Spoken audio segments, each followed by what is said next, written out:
Yo, what's going on? Let me pull this up.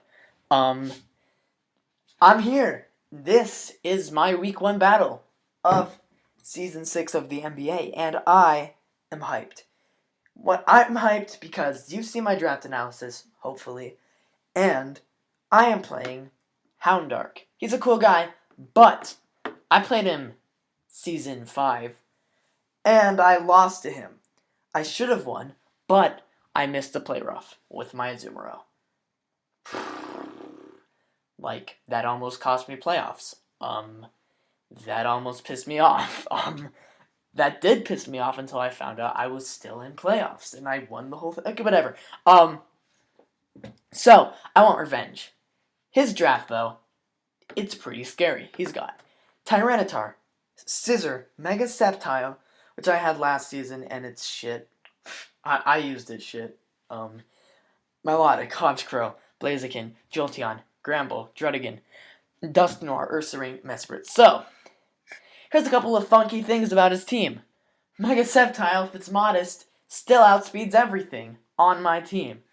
Because I'm an idiot and I drafted everything. Like, the highest speed I have is 105. It outspeeds everything, barring potential Scarfers. Tyranitar, best response to Victini in the game. And of course he has it. My week 1 opponent has Tyranitar. Scissor, that thing runs through my team. If it gets up in SD, that's a problem. I don't have a very good response, at all. Except for one thing, but that can get weakened by other things on his team, and that's what's so scary about his team. Milotic, that could come for the Victini, I guess. Let's see, Honchkrow, that can come for Victini as well. He might overprep for Victini. I see Scarf Honchkrow coming if it comes. Blaziken, I don't know why he'd bring that. Mega Blastoise walls it completely, but then there's other stuff on my team. And I don't know if you guys saw that in the bottom left corner, but yeah, I'm bringing it. Jolteon. Jolteon, it's not scary. I'll get into why it's not scary. Gramble. No, I don't see it coming. Druddigon can come for my Victini. He has so much stuff for my Victini, I hesitated bringing it, but there's a very specific reason I brought it, and it's not what people would expect. Dusknoir, it can come for Victini as well, I guess. Maybe even Roserade. Ursaring, I don't know. Mesprit, coming for Roserade. So, first thing I knew is I needed to switch into the Sceptile, because if I don't have a switch into the Sceptile, I'm going to get fucked. So, I wanted to bring Assault Vest Roserade, but I wanted sub. That way, if he wants to Sucker Punch me with his Honchkrow, or if I can get in on the Milotic, I can sub up and basically kill something on his team. I'll get into that in a sec, though. So I decided to bring Victini, Assault Vest, Victory Star, of course, with V-Create, U-Turn, Bolt Strike, Brick Break. The following EVs are 248 in HP, 16 in attack, 180 in special defense, and 64 in speed. Reasons for these EVs. This is my guaranteed response to the Sceptile. With these EVs, a modest 426, because he can't run 427, because he has to run HP Fire for my Escavalier, does not guarantee not to 4-hit KO my Victini. That means that I can switch in, and if I take rocks damage, which he's likely to get up because I don't have a spinner on this team, spoiler alert, or any hazard removal, if he gets up rocks, I am still a switch in, and I am able to OHKO him with a V-Create. U-Turn, Bolt Strike, and I think that the speed was there for the, I think it guaranteed outspeeds Tyranitar or Scizor. Yeah, it's Scizor. It's Scizor. Guaranteed outspeeds max speed Scizor. V-Create, U-Turn, Bolt Strike, and Brick Break. Brick Break's there for the Tyranitar. I can pick it off if it's getting low. V-Create's there because it hits Scissor, Mega Sceptile, all that jazz hard. Even with only 16 attack points, I still hit hella hard. Like, I still just destroy a bunch of things on his team. U-Turn, get out of there on the T-Tar, or the T-Tar switch-in, or the Druddigon switch-in. Bolt Strike for the Milotic. Don't see it coming into use, but it might. So, next thing I brought was Roserade. So, Expert Belt, Technician, Substitute, Hidden Power Fire, Sludge Bomb, and Giga Drain. Uh, its stats are 252 special attack, modest nature, it's 52 in special defense, and 204 in speed. Reason for this is 204 in speed allows me to guaranteed outspeed a non-scarfed Honchkrow. I didn't decide to speed creep the Blaziken because that meant I couldn't run Modest. Modest hits his team incredibly hard. First of all, this thing hits Tyranitar, Scizor, Mega Sceptile, Milotic, Honchkrow basically because it's frail as fuck. Blaziken because it's frail as fuck. This thing hits everything except for maybe the Dusknoir. And even the Mesprit if it's like an AV set. But this thing, it can put in the work. If I get in on the Milotic or the Honchkrow, if the Honchkrow tries to sucker punch me, I can go for a sub. That's part of the reason I have sub on this set. Also for the Milotic, of course. So, you'll notice a lot of this team is to deal with the Milotic. So, here's what I was thinking. So, we were drafting. It was today. But I don't know when this is going to be uploaded. But, we were drafting. And I was like, okay, I play Hound week 1. This whole time I was thinking, how does Mega Blastoise defeat Milotic? Because if you look at his team, his best switch into this Mega Blastoise is going to be that Milotic. So I decided to run a pretty cool set. Water Pulse, Substitute, Toxic, and Ice Beam. 32 in speed, 252 in defense, with a bold nature, and 224 in HP. This will outspeed a non-speed invested Milotic, even if it has like 1 point of speed. This thing, I put Water Pulse over Scald because I didn't want to burn something. I wanted to Toxic everything. Ice Beam's there for the Mega Sceptile. And this thing just hits his team so hard. Even with no special attack investment, it still hits hella hard. Like hella hard. So I know you see this right here. I'm expecting this to put in a ton of work.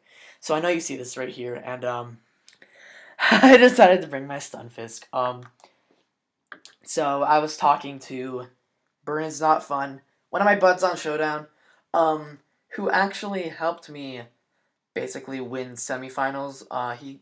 He helped me with he was like a big part. He was like the biggest part in one of the sets that I had. But anyways, so he was like, "Yo, you're afraid of T-Tar because you have a Victini.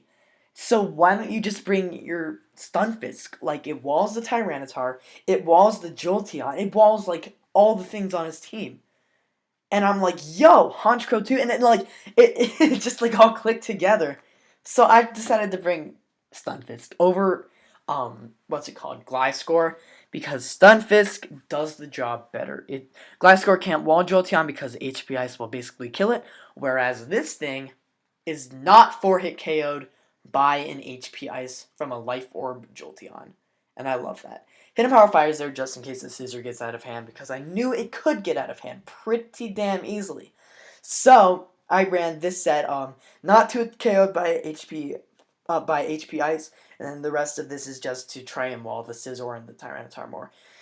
Pixar is coming. Twist Scarf, Terravolt, Ice Beam, Dragon Claw, Fusion Bolt, and Focus Blast. 16 in attack, 252 in special attack, 240 in speed. I gotta check the speed again. Yeah, so I guaranteed outspeed a Scarfed Blaziken, I think, with this set. Definitely guaranteed outspeed a Scarf Blaziken. I outspeed everything else too. Focus Blast there for the T-Tar, of course. Fusion Bolt, Milotic, Dragon Claw, and Ice Beam, basically just to hit everything else. Pretty standard. Looking for it to do a ton of work. Then I've got my Umbreon. Umbreon's rocking Tanga Berry this week. Especially defensive set, Foul Play, Wish, Protect, Heal Bell. Reason I ran this, Milotic's going to carry a status. Tyranitar could carry a status. Dusknoir is going to carry a status. Gramble could also carry a status. I ran Heal Bell for that. Foul Play is because if he wants to SD and then Bug Bite me, he's not going to kill me with his Scissor, and I'm going to kill him back. That's why I'm running Tanga Berry. So anyways, but that was kind of brief, but I think I got done what I needed to get done. So let's head into the battle. So, this is the battle. This was the first battle of Kanto, so you can imagine it was pretty hyped. As you see, there are many people in this chat, like Wyatt and Rob and Mayo and Hounds and okay and Zveg and yeah, all those people. Infraage too. I will never forget you. Okay, and Josh. Okay, so basically, I saw the Blaziken and I'm like, you okay? Cause like I don't know why he brought it. Honestly, like maybe he brought it for my Umbreon, but Scizor was so much better this matchup, and I don't understand why he brought the Blaziken. He also brought the Dusknoir. I guess he wanted to wall my Victini more. So everything else was kind of expected. Maybe not the Honchkrow, but I feel like I can handle this team well. I can see Stunfisk doing a lot this match. So my plan was don't let him get a Brox, because if he gets a Brox, that's gonna suck. So I'm gonna lead with my Blastoise, predicting a Tyranitar lead. So sorry if I pause here and there. So basically, I lead with Blastoise as he leads off with Dusknoir. I didn't think this thing would be running anything to touch me. So, I decide turn 1, then I'm going to go for a sub as he switches in his Milotic. So this is perfect. I know that his best switch into my Blastoise is something that I am designed to 1v1. And that is incredible. So, I'm going to fire off a Toxic. And that's going to be great. Scald is going to do relatively nothing because it's resisted, and this is a Mega Blastoise. I'm going to fire off a Water Pulse, kind of trying to get confusion, but it was also my best play, so, like, there's no arguing there, really. So, he goes out into his Tyranitar on the Water Pulse, as I do a hell of a lot to him. That's no special attack investment, and that's a Tyranitar in the sand, which means if I had special attack investment, oh my god, goodbye. Goodbye. Like, my sub wouldn't even be broken. My voice is cracking a lot, by the way. So, I can't talk. Okay, so I go right out into my response to this, which is my Stunfisk. And here, I'm just going to get up my rocks. It's my best play, by far. I'm very sure I'd go right into my Umbreon, because it can take anything this thing wants to do to me. Heal Bell off any damage it, like, deals. No, not damage, any status. I can't talk, ever. So Heal Bell, I Heal Bell this. No, I don't. I Heal Bell in a couple of turns. Here's why. I thought he'd go for Toxic here, because that's the only way he's going to touch Blastoise, and I knew he had to have it on this set. So, here I'm going to go right back into my Umbreon, click Heal Bell, wish something back up. Probably this Umbreon. He's going to recover here, probably predicting a sub. That's fine by me. So I am going to Heal Bell, and I am going to do massive damage or something. No. Did I just say I'm going to do massive damage or something? Anyway, so I thought he'd predict a switch into Blastoise here. So I go Stunfisk because it was like a safe middle. It was a safe middle. So, yeah, anything worked there. So, yeah, I'm going to go right back into my Umbreon. This is wish fodder. I can wish up on this, Heal Bell up if he wants to burn me. Everything is fine here. I'm in a good position, like a really good position. So here I know he's going to switch out, so I just go for Heal Bell. Like, it's his best play to switch out, honestly. So, he's going to go into his Jolteon. I didn't understand why he did this. I'm just going to fire off some foul plays here. And this does a lot to the Blaziken. Like, a lot. I know this thing is, like, really strong, but, like, damn. So, anyways, so, I'm going to go into my, Victini, and this does nothing. Like, it did nothing at all. I knew he was going to fear the, Zen Headbutt, so I go for U-turn. I just get out of there. I go into my Blastoise, and my Blastoise is basically going to get a kill. It's going to kill something right here. So, he's going to Shadow Sneak here, and I'm just going to sub, and he's going to just take damage from the burn, and I'm going to kill him with the Water Pulse. So, yeah, that's amazing. So, he goes into his Jolteon, and basically, I can get another kill here. If he goes into his Milotic on the Volt Switch, I can sub up on that. If he stayed in with Jolteon, I killed that. So, I get another kill. I go back in the Stunfisk here, I believe. Nope, I go into Victini predicting an HP Ice, I guess. Yeah. He goes for Shadow Ball here, and that does nothing.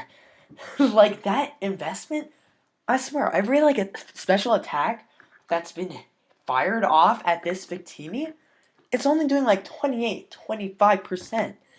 It's insane. I get killed there, and I was kind of upset I got that kill, because I kind of wanted Blastoise to kill everything, if you know what I mean. So here, I'm just gonna sub, do my douchey stuff. It's the set I came up with. I'm going to use it to the best of its abilities. He goes for Mirror Coat here. Good play.